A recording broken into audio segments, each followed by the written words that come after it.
ام لکم سلطان مبین، کیا تمہارے پاس کوئی کھلی سند ہے، کوئی سلطان ہے؟ اب یہ صورت بھی نوٹ کر لیجئے، یہ تیسری صورت ہے اسی سٹائل کی، سورہ حجر، پھر سورہ شعراء، پھر یہ سورہ صافات، وہی انداز، چھوٹی چھوٹی آیتیں،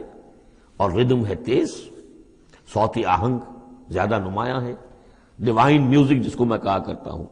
ملکوتی غنا جو ہے ان صورتوں کے اندر، تو یہ بھی ابتدائی دور کی صورتوں میں سے ہے۔ ایسا محسوس ہوتا ہے کہ اللہ تعالیٰ نے مکی صورتوں کے ہر گروپ کے اندر ایک جو ہے ابتدائی زمانے کی صورت جو ہے وہ شامل کر دی،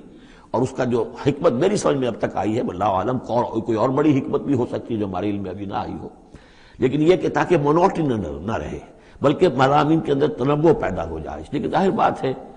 کہ اب ایک آدمی پڑھ رہا ہے قرآن مجید، فرض کیجئے ایک شخص جو ہے ایک پارہ روزانہ پڑھتا ہے،